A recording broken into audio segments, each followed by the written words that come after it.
The ideas expressed in City Club forums are those of the speakers and not of the City Club of Cleveland, IdeaStream Public Media, or their sponsors.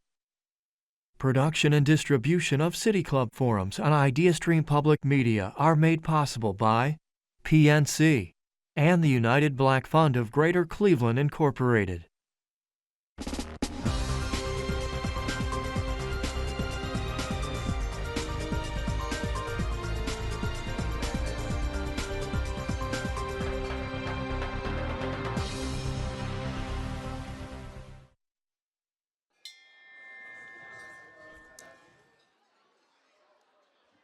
Good afternoon, City Club members, students, educators, and community members joining us today. Welcome to the City Club of Cleveland. My name is Luke Kim. I'm a 12th grade student at Solon High School, and I serve as president of the City Club's Youth Forum Council. Today, we are here to discuss the topic, assessing information in the social media era, how Gen Z navigates the news. Our conversation will examine youth consumption of news and political expression in the digital age, which contentiously ranges from democratizing free speech to enabling misinformation. The forum will explore how students can thoughtfully evaluate media from TikTok to Instagram. We'll consider the difference between being informed and being influenced and how quickly those lines can blur, what factors influence your trust in a piece of content, and how you determine what is credible. As our panelists share their perspectives, think about the questions you want to ask. Your voice and curiosity are a key part of today's conversation. We are joined in conversation by Grace Minakowski, high school senior at Huntingtown High School and class of 2029 Robertson Scholar at Duke University.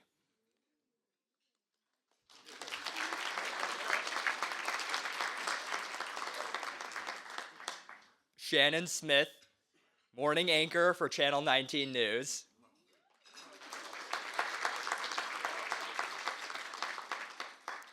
And Dr. Tyler Yoder, world history and behavioral economics teacher at University School.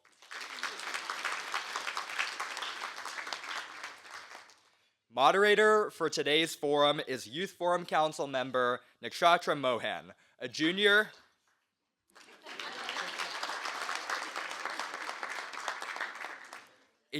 from Brecksville-Broadview Heights High School. This discussion will thoughtfully evaluate today's media environment.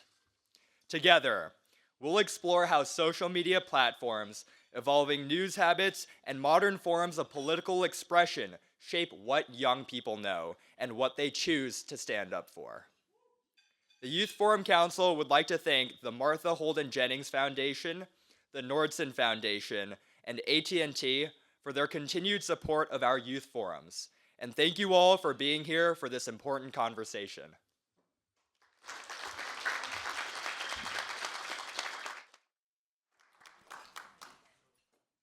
Good afternoon, everyone. I'm Nakshatra Mohan, a junior at Brecksville-Broadview Heights High School, and I am so honored to be your moderator today.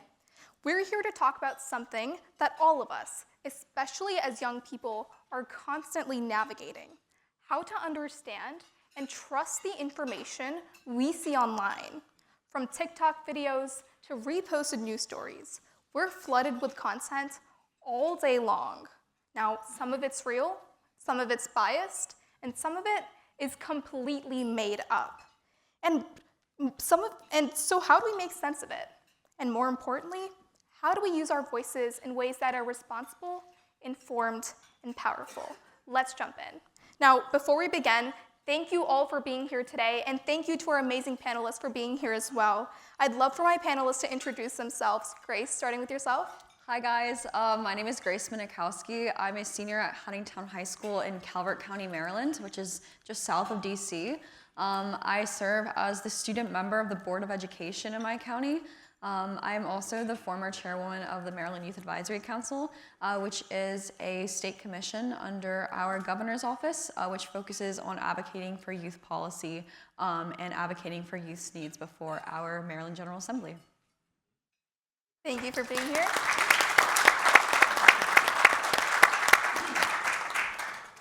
Welcome, everyone. My name is Tyler Yoder. I'm my 4th year teaching world history and behavioral economics at University School, originally from Worcester, Ohio. I just had a book published on the late Bronze Age, and I finished my PhD about 10 years ago at Ohio State. I also enjoy coaching, and that's where I spend a lot of my time when I'm outside of the classroom.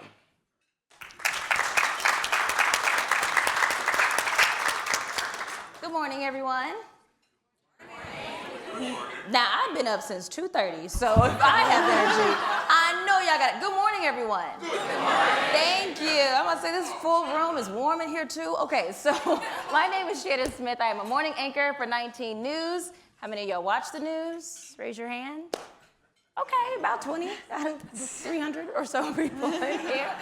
I've been in Cleveland for about almost 5 years, but I have been working in news for almost 15, and I studied broadcast journalism in college. I got my degree in broadcast journalism from the University of Illinois in Urbana-Champaign. I'm originally from Chicago. Hey, now, come on, UIUC. And yeah, I'm honored to be here.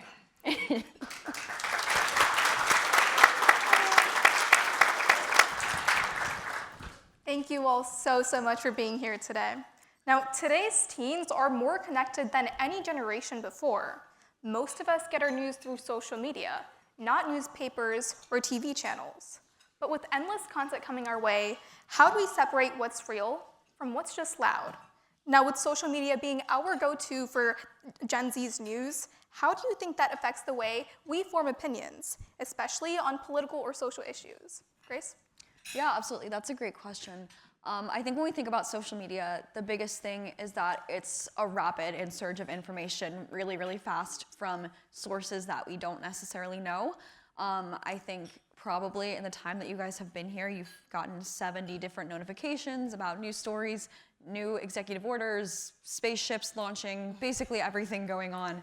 And I think when we think about the way we think, I think our generation is uniquely positioned in that we have to navigate such a broad diversity of opinions and ideas, and we also have to pick out and choose which ideas do we agree with, which ideas align with our principles, and that also requires a baseline understanding of what our principles are.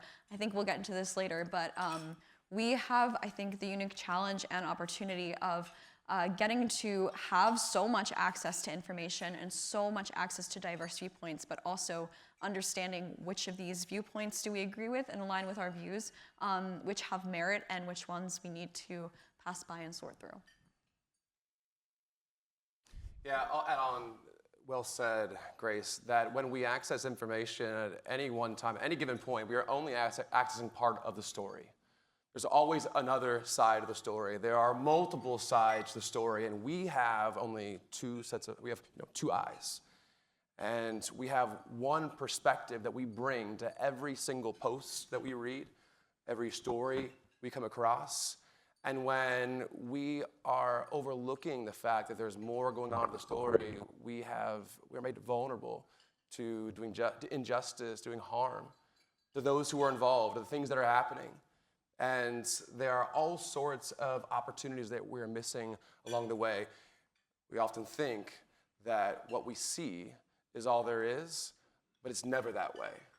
There's always more. And we have so much more to learn when we are reminding ourselves of the fact that we're seeing only one angle of what's actually going on. But, as you're mentioning, Grace, the challenge is also the opportunity.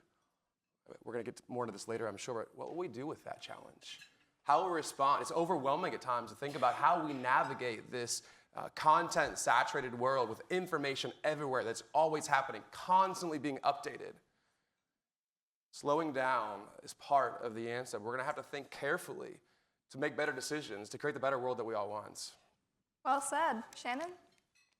Okay, so I'm part of, obviously, an organization that sends out half of the alerts that you all get. So apologies in advance, but the way, at least from my lens and my perspective, is when it comes to social media, at least for news organizations, was not as heavily practiced now as it was maybe 20 years ago, even 10 years ago. Right now, for example, my station, several other stations, we're streaming 24/7 basically.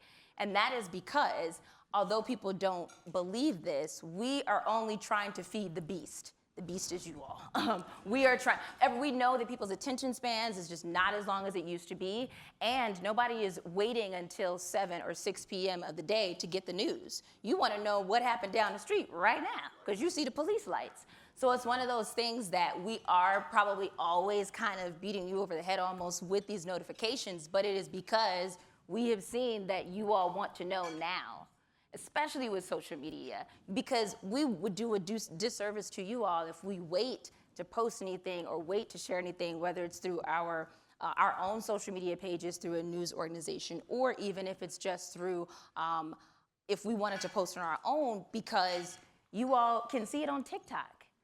If there's a situation that happens right here in downtown Cleveland, you all are gonna see, it could be somebody on the street streaming live that beats us to the punch. Now, that's fine, in some aspects that's fine, but then it also goes to that source of information, where you're getting your information from. And I'm curious all the time on how many teens or people are following news organizations that maybe have that blue check mark, that are verified organizations, because those, and we kind of talked about this too a little bit, you have to cross-check your information as well. Everything that comes across your social media feed, whether it's TikTok, whether it's Instagram, whether it's Facebook. I know a lot of y'all don't even use the book of the faces, but it's one of those things you have to cross-check your information, because there are so many things that come across your feed that I know it is like second nature to repost.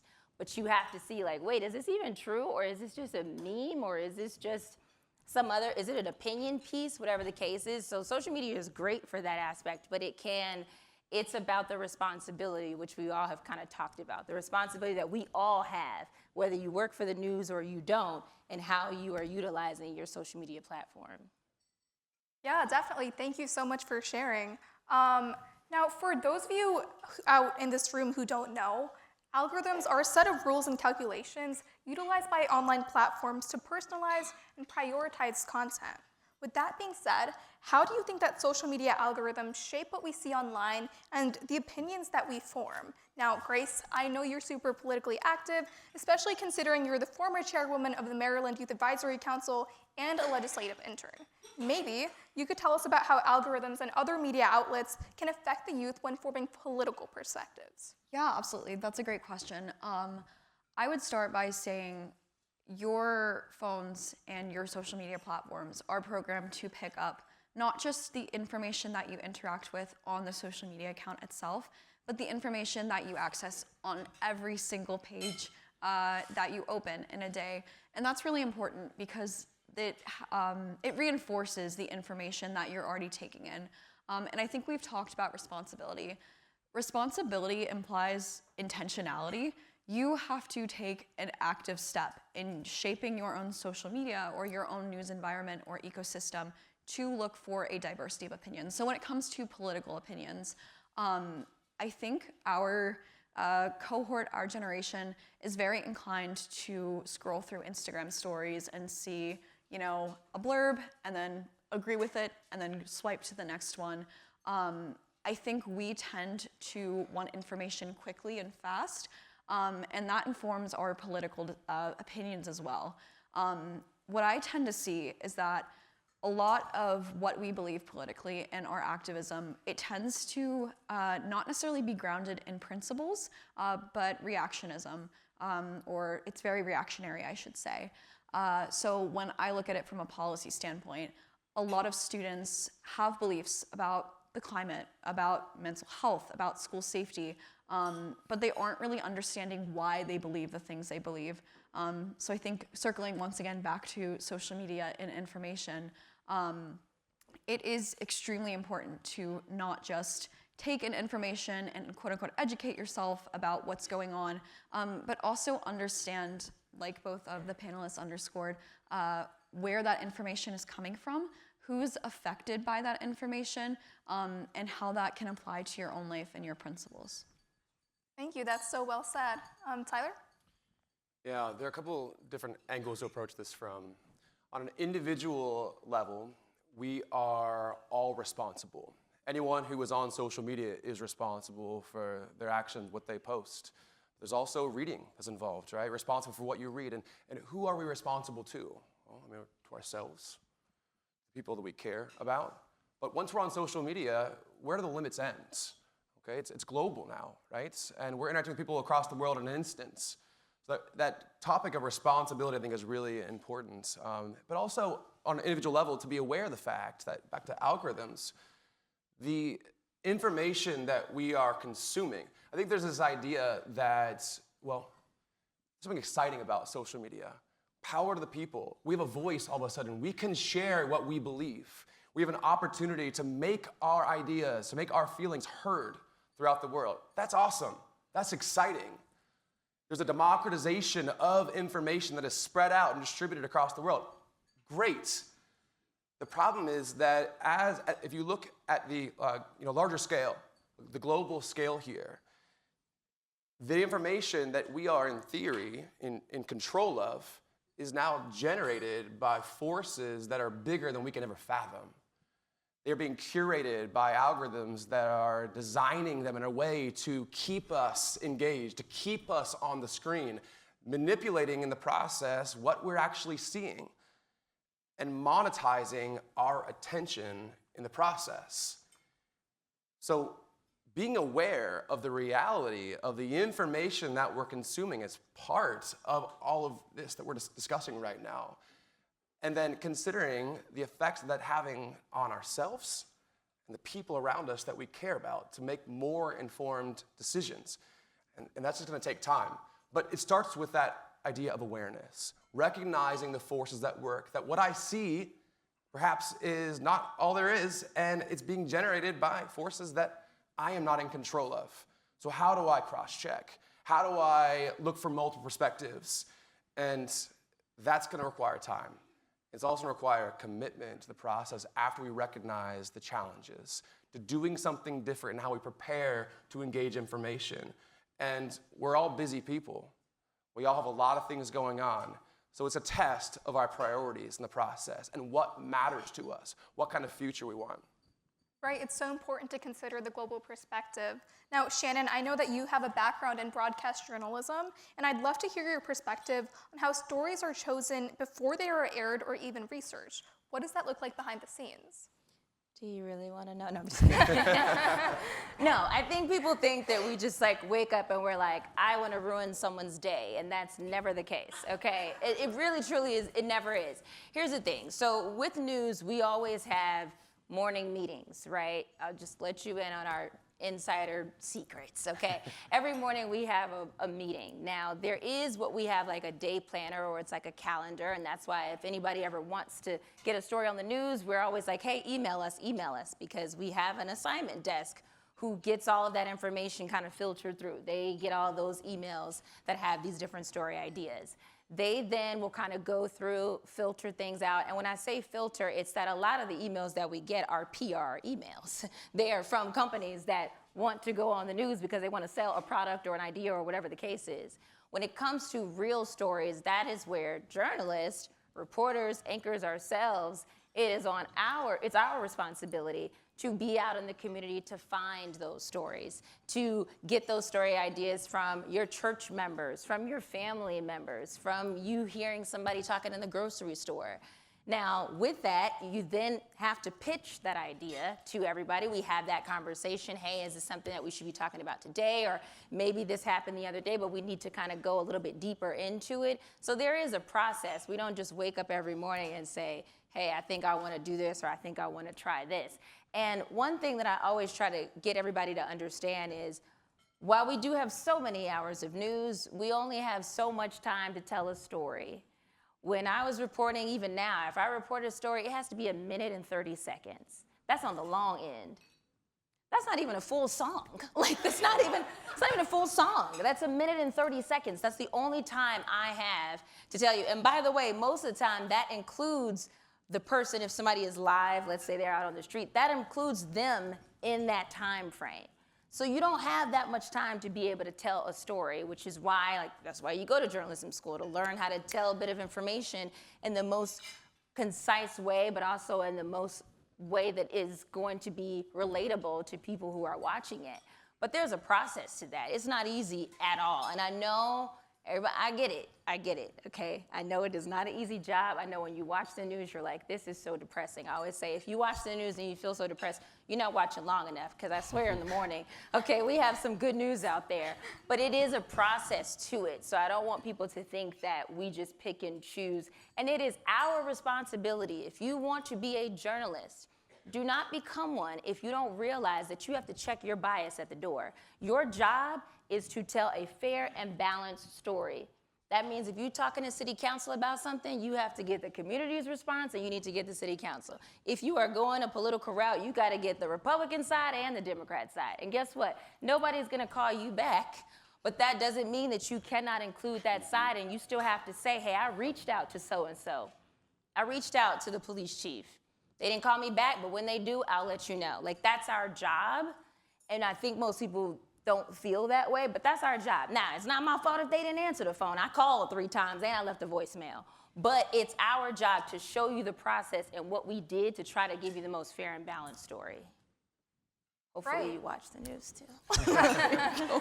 No, I think that just goes to show that literally all across our society, we need to be so aware of our bias. Now, I know how easy it is to click a couple buttons and repost a story that might seem interesting to us. But in a world where we're constantly scrolling, sharing, and reacting, how can young people slow down and practice real critical thinking skills instead of just reacting to whatever is trending? I think that's a great question. I think the most important thing that we can do as young people is consider the why and not necessarily the what.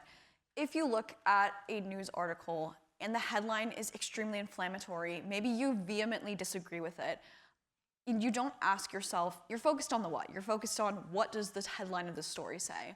If you go through and you read that story for the why, I think you're going to start getting a lot more value out of the information that you're consuming. I think a lot of people will tend to say, diversify your news sources. Read from a diversity of news sources. If you are reading a publication or you're watching a video or you're consuming a news story and you're reading it from the lens of, I'm only reading this because I disagree with this person and somebody told me that I have to read it because that's going to make me a critical thinker, you're just going to get mad. You're not going to get very far. If you're reading this story or you're consuming this information and you're looking at it for, why does this person think the way they think? What values, what experience shaped the reason that they wrote this story or the reason they reported it like this? I think you're going to get a whole lot farther. Because fundamentally, we're talking very abstract. We're talking about social media. We're talking about algorithms. We are talking about stories, and stories are human-focused. There is a person behind every single piece of information that you consume. And if you make a conscious effort to understand why is this information presented in the way that it is, I think you'll start to understand perspectives, even if you don't necessarily agree with them. And I guess my last point before I, hop off, is that I think the goal of consuming information that you don't necessarily agree with is not to get you to agree with that piece of information. It's to get you to understand where it came from and why other people think like that. And then ultimately, your goal of consuming information is to have an informed viewpoint, to find solutions to the problems that we get so mad about when we read. And I think the only way to do that is to focus on the why and not necessarily the what. Right, that's so insightful. Tyler? Yeah, let me just say at the beginning, this is hard. There aren't any easy answers to some of these questions, right? How do we think more critically?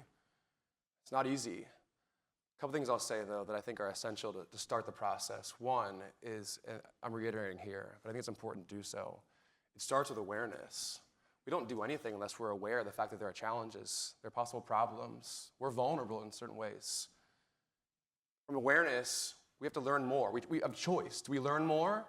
Do we seek out more information? Do we find out more to the situation? Or are we going to content with where we are? Once we are willing to seek out education, we realize the importance, the value of more education, then we consider application. What do we do with this now? How do we respond? How does this change our day-to-day use of social media? That's the first part. And the next part is listening. One of the challenges of social media in particular that perhaps wasn't made evident early on, but since then has very much become clear, is that social media often drives us into isolation. We can operate it from the confines of a dark room on our own without any interaction face-to-face with somebody else. And so I don't have to see you in the face to write what I want. And I don't have to think about the implications of what I'm saying about someone else. Let that happen as it will. But the reality is that, as Grace mentioned, real human beings are involved.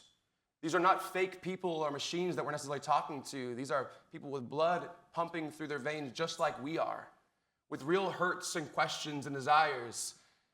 And when we forget about the fact that the recipients on the other end, which is simply the ether out there, right? It's, at times we're submitting and it's going to who knows. That is something that should cause us to pause, okay? And to consider the implications of who we're interacting with. And I think this is part of critical thinking, but it requires listening as we would with someone right in front of us, stopping us in the hallway, calling us on the phone, on the sidewalk, seeing us face to face, eye to eye, and having to account for ourselves in front of that person as another human being that we rub shoulders with, that we see day to day, and imagining them like us. So listening is a really important component here that I think that we often overlook in the process. When we are posting, when we are engaging social media, we are engaging real people. Let us not forget that. The last point I'm going to make then is has to do with the idea of nuance. Social media often prevents us from operating in terms of complexity. Our brains are wired just naturally. My brain, I'll speak in I language here, my brain is wired to simplify whenever possible. I got a lot of things going on. I got a calendar that's full with responsibilities of people that are expecting me to be certain places. I'm sure you can relate to this. And it's hard to keep it all together, right? And I don't have time to think about your whole story, how you're a full human being, because I got places to be. And so my brain unconsciously is moving me in a direction to categorize, to narrow it down. And so I'm thinking simply not in terms of you and your story and all that's led to you here.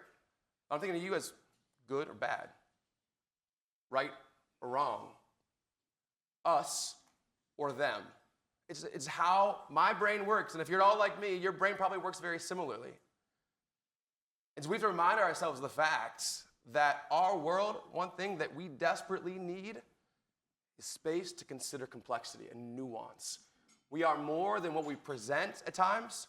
We are more than what we post. We have stories that go much deeper, and those stories and those layers, those need to be understood. And when we don't take time to remind ourselves the fact that there are layers behind what we're seeing, then we are at risk of doing harm, not only to the people we're interacting with, but ourselves as well.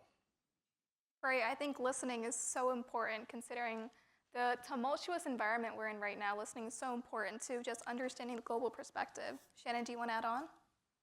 Yeah, I was going to ask you to repeat the question, only because I want to make sure I'm answering it. Okay, I think I was asking about how can we critically think about news stories when it's so easy to repost a story, look on Instagram, it's so easy to click a couple buttons and then pretend you care. How do we critically think about the issues that we're seeing online? So I think the main point is making sure you also take these conversations offline. A lot of times we love to have all this dialogue, this conversation online with people, but like talk to the people that you are sitting at a table with right now. Because that's going to help. That really brings critical thinking like in real life. Yeah. And that's going to help not only, even when you all are going off to school in different colleges, I always tell people like get to know people that are not even in your inner circle, just to know their perspective. You don't have to believe what they believe. You don't have to think the way they think, but you do need to at least hear that, because the wider that perspective is in real life, the easier it's going to be to spot online. Whether that's in a news story or not, it's going to be easier for you to not only take in that information and consume it, but it's going to be easier for you to spot like, okay, wait, is this real? Is this bias? Is this not? So I think that just having those conversations online and being intentional about it, like I said, you got to cross-reference things. I was telling them in the other room, my mom texted me one of these days, one of those little chain message emails or text messages, and I said, now why would you send me this? But also, did you check to even see if this was true? Did you look at a news source to see if this was right or not? Or are you just posting it and reposting it real quick because you want to make sure you give the information out there? It's like, no, you got to cross-reference. You got to check yourself too to make sure that whatever you're seeing, and even if it's from a news organization, I always tell people, read the whole story. Don't just read the post and the caption. That's just part of it. You gotta click the link inside. Go to the full story, because the story is gonna be way longer. That's where you're gonna get the full scope. Don't just take what you are seeing in the actual post. You gotta read the full story. Great. Thank you guys so much for your advice. Now, I would also love to talk about how we can use social media in a positive manner. Like, even though social media can be messy, it's also one of our most powerful tools to make real change. For example, the hashtag #MeToo movement against sexual abuse is a powerful example of digital activism. It went viral in 2017 with over 500,000 tweets in just 24 hours. It drove real change, and it was a real example of how just a hashtag can drive true change. Now, what are some ways the youth can be more informed and can use the digital environment and social media in a good and positive manner? Absolutely. I think number one, we talk about social media and we talked about the challenges of having access to so much information, but I think there's also a benefit. I will say, serving on a board of education, I sit through 3.5-hour meetings where we get into the nitty-gritty of policy and issues facing our school system, and the things that are posted on social media are often the most inflammatory comment that was made, and that's the whole story. That's the summary of our 3.5-hour meeting. That's what the world sees when they think about our school system, or I guess not the world, Calvert County, Maryland, but you get my point.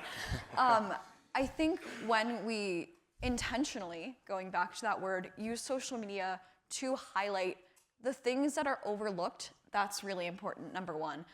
So on a local scale, for me, I'm not an influencer, unfortunately, but I do make a conscious effort to point out the really important things that happen during a meeting. So for example, our last meeting, we talked about our mission statement, and it was a whole controversy because we're removing words and adding words that were ideologically driven. I won't get into the nitty-gritty. But for me, as a student, I had to make an effort to reach out to not just students in my community, but also to parents and say, I know this is what you're seeing, but I also want you to know that the other 3 hours and 29 minutes, we were talking about what our discipline policy looks like in schools. We were talking about the quality of our school lunches. We were talking about transportation issues. There are real things going on, and that's really important to highlight. And then I think when we talk about activism, I think a lot of our passion comes from social media. I will say most of the issues that I care about, they started on social media. And I think it's a matter of learning about it and using social media as a tool to, I guess, be the launch pad for going deeper into issues that you care about. And to provide one more personal anecdote, if I have the time, I had a very narrow view of what school choice looked like in my state because of social media.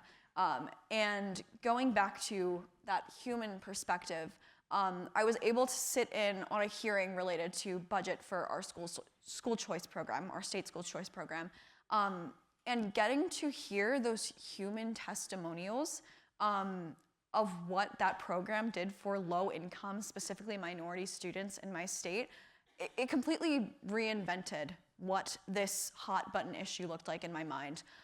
So I think understanding that you can use social media as a powerful tool to inform people, but it should be the launch pad. It should be the launch pad to getting out into your community and learning and interacting face-to-face with the issues that you care about.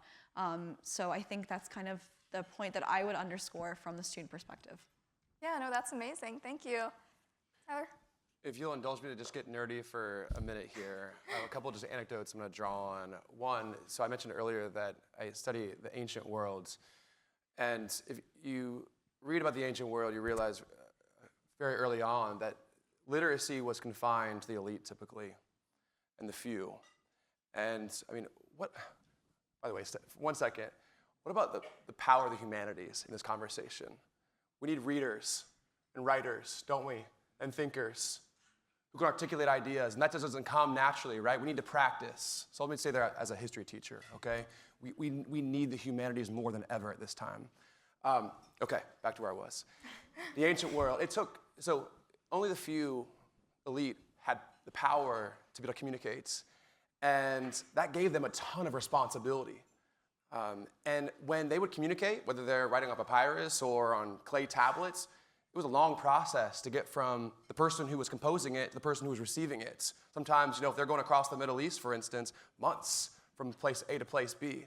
I think there's a lot we can learn from that, okay? Slowing down the process. Because right now, we operate with speed oftentimes over everything else. And we forget about the fact that our words matter, and we overlook the need to pause before we do so. The second point I'll make is that more modern context here, but it's something that's also close to my heart.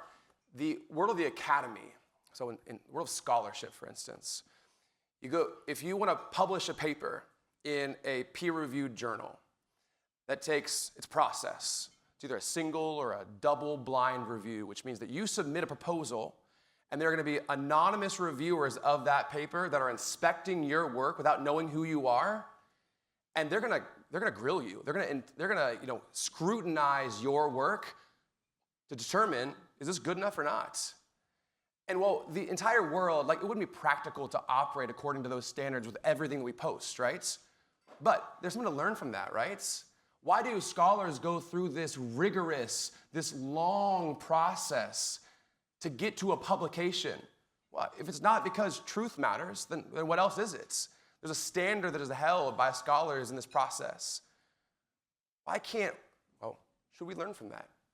Yes. I think we have a lot to learn from that because we are in the driver's seats. We are now the scholars on whatever feels right, whatever's on our minds. We are the ones that have access to a global audience with a push of a button. And so it is absolutely exciting. What a time to be alive right now at this point in history. But what a responsibility to be alive as well. And only when we recognize that responsibility and the implications of that responsibility, each and every one of us, because each and every one of us, it is not just the elites. It is not just those who have power when it comes to social media. When we can recognize the responsibility that is in our hands when we click a button, then we can make real change. I love that. That's amazing advice.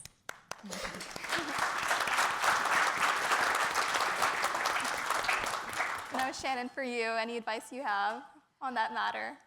I would say, your generation, I would like to include myself, but I'm not a Gen Zer. I'm a millennial. But your generation, you don't even understand the power that y'all have. Because even with the use of social media, when you do use it responsibly and you are using it for positive change, think about everything that you learn in school, right? All the major movements across history. Civil rights movement, women's suffrage movement. They did not have social media. How do you think they were meeting up? They weren't just DMing each other. They weren't even texting each other half of the time, okay? It was a matter of you were knocking on doors, you were showing up to church, you were organizing in those kind of spaces and areas. So it's now you all have the power of social media to be able to organize wherever you want. You could send a mass text right now to meet down on Euclid in front of Playhouse Square and people may show up. Likely, depending on what you say. But it's one of those things that you have that power. It's just a matter of, we say, responsibility and using it in a responsible way. And to Grace's point, not just using that on social media, but also that's a way to acknowledge the issues, right? The call to action is on social media. That's the way to get it out to the masses. But the truth is the action off of social media. You can't just be about it. You know how we all saw in 2020, everybody put a black square, right, as their profile picture, but everybody was also calling out big companies on but what's the action behind it? Everybody was following up 6 months later to say, hey, what are you really doing? Are you really putting your money where your mouth is? So it's a matter of you can organize and use social media for good, for positive change, but you also gotta make sure that you are truly living that in real life as well, and that you're organizing amongst each other. That's gonna take collaboration, that's gonna take communication. These are things that you're gonna have to do with each other, whether you know the person or not. Right, we as the youth hold so much power, and we just need to harness it correctly. Now, thank you all so much for your insights, and thank you everyone for being a part of this conversation and listening. We hope this sparks more conversations back in your schools, on your feeds, and in real life about how we can all be better in recognizing the truth, speaking up, and listening with intention.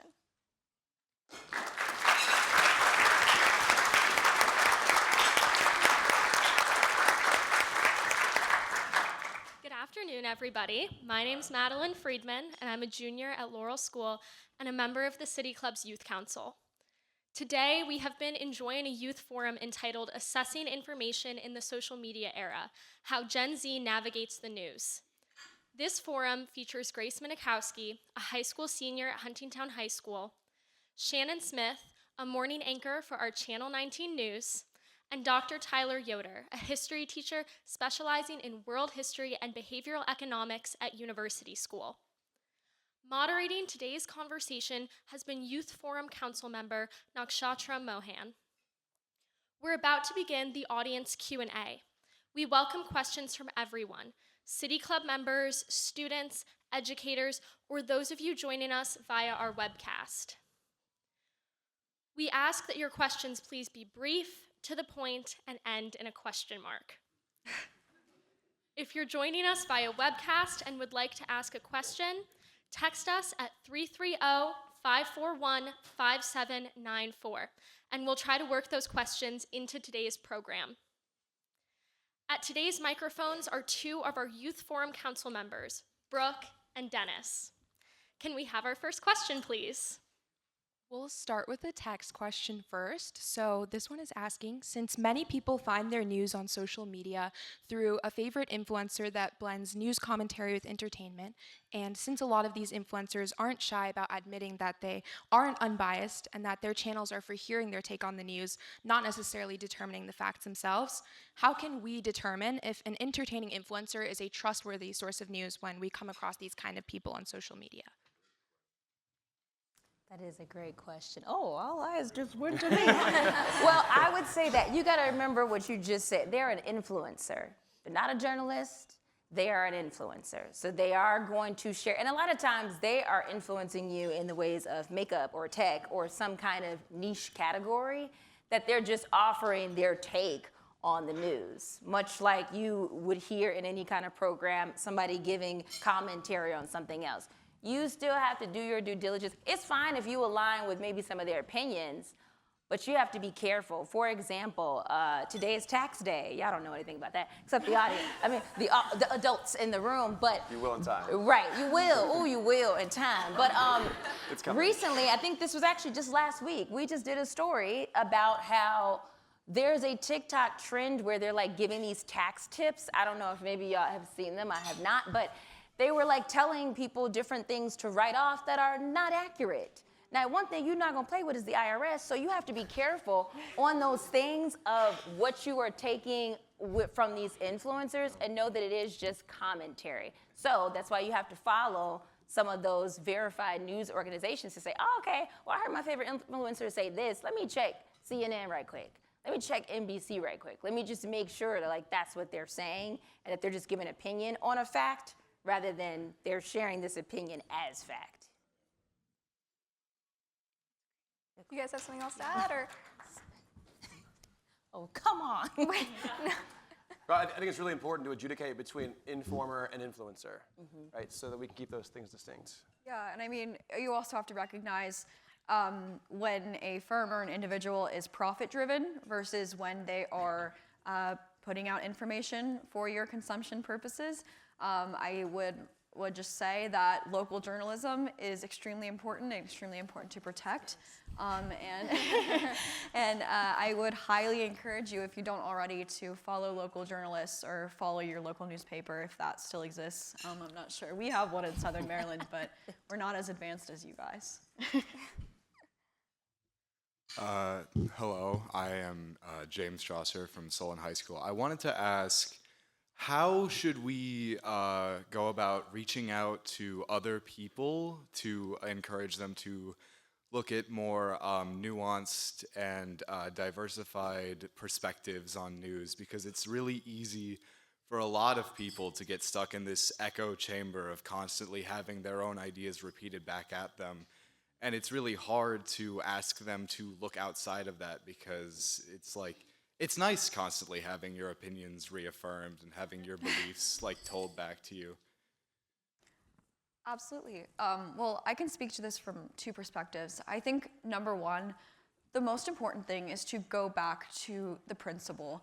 When you have a genuine conversation with someone about the principle and the right that is free expression, I think you will start to value other viewpoints to a much greater extent. This is the one, if I could underscore one point, it would be that as leaders, you guys took time out of your Tuesday to be here. You guys are going to be the leaders in whatever field you choose to go into. You have to defend the rights of the people that you vehemently disagree with to express their ideas as much as you defend your own right to express those ideas. There's constantly changes in power and administration. If you remind people that their right to speak is a right and not something that someone in power gets to decide, I think that's extremely important. It's extremely important to ensure that you don't put up with censorship because it's censorship of an idea that you don't necessarily like, because that power can equally be flipped on you. And I think to go back more to the heart of your question when it comes to reaching out to people, going back to my experience as a board member, I really thought that job would entail just going to the 15,000 students in my county and talking to them. But what I didn't realize is that it actually meant going to everybody else too. Because those students have parents and those students have teachers who teach them. And although my job is to represent the students in my county, I have to make an active effort to go out and speak to those people. I actually do use Facebook. I'm on a lot of parent Facebook groups, which sounds really weird, but it's one of the best sources of information because I get perspectives that I would have never gotten otherwise. And I think just being honest, the point is like, go out there, talk to people.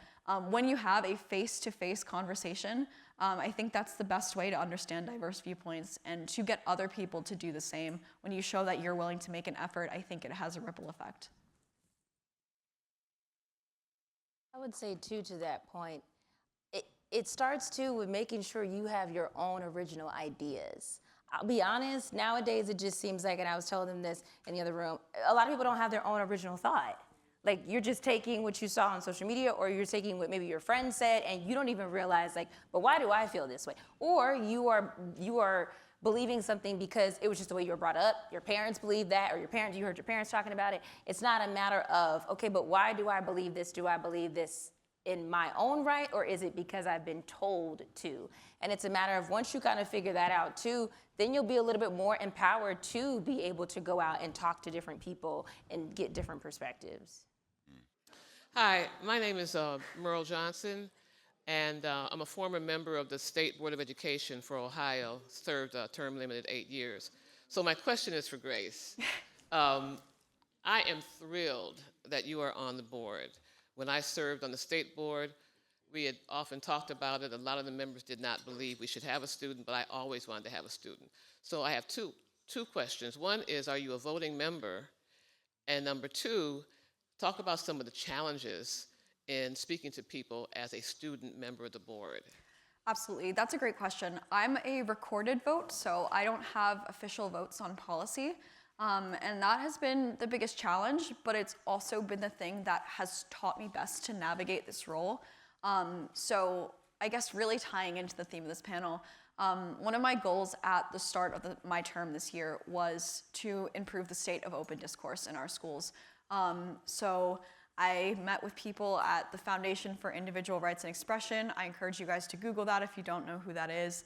And I said, I want to introduce a policy related to free expression in our schools. So I spent a lot of hours researching, talking to people, talking to both conservative and liberal members of my board to explain why I thought that individual expression was important for students across the ideological spectrum and why it was a policy that our board could rally behind. So I had to get somebody else to introduce the motion for me. I had to get them all to review the policy, the nitty-gritty. But it eventually passed, which was great. I think for me, navigating not having a vote as a student member, I think it's made the role more rewarding, which is not to say that I don't think student members shouldn't have a vote, or sorry, shouldn't have a vote. But I think it has taught me to be a real person and to come to every single meeting having researched every single policy that we're reviewing, having reviewed every single thing that's posted on board docs beforehand, and making sure that I'm ready to go with those questions. I will also say a lot of students don't really care about what's going on at their Board of Education, so I can make a very conscious effort to go to the schools, to have meetings, to have discussions, and sometimes students aren't necessarily receptive to that because they just don't care that much, which is okay. So I think to go back to a point that was made earlier, it's important to reach out to students in a format that is receptive to them. So oftentimes that is social media, but it can also be going to their sports games or their arts performances and getting their feedback that way. So I hope that answers your question. Thank you. Good afternoon. My name is Kamaya Paz. I am from Cleveland Heights High School. I'm David Rodriguez, and I'm also from Cleveland Heights High School. My question is, how can we know if an article of a story is true or not? And how can we tell if the article is false if it sounds so true? What do you define as true? That's a good point. She said, what do you define as true? I think and I know I probably sound like a broken record by saying cross-checking your information, but if you know what is a verifiable source, and on social media, like Meta's really big on this, on making sure that those who have a blue check mark are credible sources. Like I have a blue check mark, and that's not a flex. I'm saying I had to go through a process to get that. Like it's not just you got a page and then you get a blue check mark. Like no, they had to go through and get all of our information from our station, and they do their own due diligence to give you that blue check mark. You don't just get it one day. So I think that's number one. And part of it is education, right? And education outside of just, you cannot educate yourself just solely on social media. That's paying attention in class, that's doing your own due diligence and researching things. For example, if you hear a stat from the CDC in an article, but you know that's not true because maybe you've educated yourself on how many measles cases are currently in Cuyahoga County, there are none. Okay, I just want to put that out there. There are none. Not here, but if that's the case, then you would know that information. Because sometimes it's about, you have to be able to educate yourself so much that you are able to spot what is a fake and what is not. I know it's very hard to do on social media, but it goes back to social media companies, i.e. Meta, who owns Instagram and Facebook and WhatsApp. They are able to really decipher who is credible and who is not. Hopefully that helps. Those are really positive and helpful pointers for us. On another thing to think about here, I think, is the fact that we are constantly lacking information. We're never going to have a monopoly on all that's out there. We're never going to know all of it. And so I think part of the answer, too, is recognizing the fact that we don't know everything. And so a level of intellectual humility, I think, would go a long way in this entire conversation. Recognizing the fact that I saw that thing, it sounds right, but I'm not sure. Or I even looked up another source and found out it seems like this is the case. But even using a qualification like it seems like this is where things are heading, it seems like this is happening right now, that helps us live in a more gray space and not in the binary world that we're so tempted to create in our minds. That is either right or wrong, and we either know it all or don't know anything at all. I think also every single piece of information that you read has a bias. Bias has a negative connotation, but it literally just means that there is a perspective informing the information that you're consuming. And I think it's important to remember that two things can be true. Something isn't necessarily false information. It may just have other details that aren't included that don't give you the full picture. And that's why to say it for the 1,000th time, you have to go to multiple sources, cross-check your information, and understand that there was a real person, most of the time, who wrote the story. Thank you so much for the discussion this afternoon. I have one quick question. How do you compare First Amendment implications in cases like Missouri versus Biden, where the federal government was accused of pressuring social media companies to suppress COVID-related speech, especially given how algorithmic amplifications could suppress certain voices? And how do you compare that with the Trump administration, where universities like Harvard and Columbia are allegedly threatened with funding cuts over political speech or institutional positions? What does that say about the consistency or lack thereof of government respect for free speech across administrations? Not to speak to the it's not the role of a government to tell you individuals what you should or shouldn't think. When the government puts its hand in regulating speech, whether it be speech on one side of the aisle or the other, that assumes that a government, whether it be one president, an executive, bureaucrats, have the power to tell you what is right or wrong to believe. When you give a government that power, you set a precedent, and I think your example underscores that perfectly. If the Biden administration, I'm not making a political comment on this, wanted to censor information, then when his term rolls over and we have a new president who's on the complete opposite end, we now say, oh, well, if he censored information, I can censor it too. It's the slippery slope fallacy. I think my best piece of advice is to look up Ira Glassard. He was the former chairperson of the ACLU, one of my personal heroes. And Fire made this amazing documentary called Mighty Ira.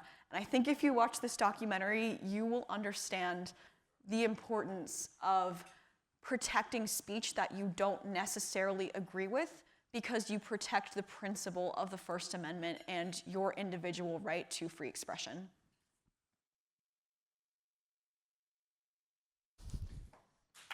Yeah.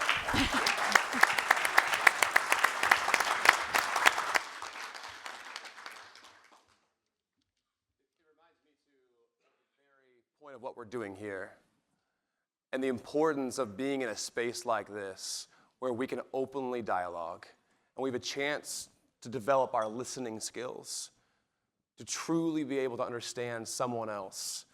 And that is a freedom that may we never lose sight of. Thank you all for joining us today at the City Club of Cleveland for our Youth Forum Council panel on assessing information in the social media era, how Gen Z navigates the news. My name is Amir Odin, a 10th grader at Cleveland Heights High School. I would like to give another thank you to our panelists, Grace Minakowski, Shannon Smith, and Dr. Tyler Yoder, for taking time out of your busy schedules to be here with us today.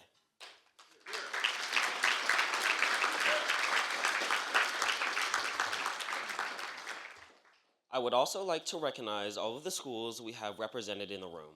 Laurel School, Solon High School, MC2 STEM High School, Garfield Heights High School, Orange County High School, Lutheran West High School, John F. Kennedy High School, Cleveland Early College High Schools, St. Joseph Academy, and Cleveland Heights University Heights Schools. Additionally, we would like to acknowledge the Norton Foundation for being here with us today. The Youth Forum Council would again like to extend tremendous thank you to our sponsors, the George W. Corrington Charitable Foundation, AT&T, Martha Holding Jennings Foundation, Nordson, and the Doris C. Michowski Trust for your continued support. For any educators in the room or listening to today's forum, if you are interested in bringing your students to any future forums, please email our Youth Forum Council advisor, Ariana Smith at cityclub.org. That brings us to the end of today's forum. Thank you to our amazing panelists, student attendees, and City Club guests. This forum is now adjourned.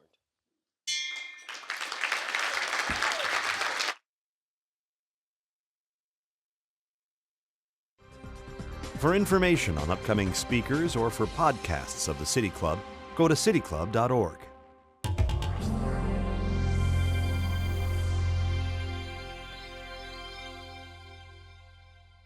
The ideas expressed in City Club forums are those of the speakers and not of the City Club of Cleveland, IdeaStream Public Media, or their sponsors. Production and distribution of City Club forums on IdeaStream Public Media are made possible by PNC and the United Black Fund of Greater Cleveland, Incorporated.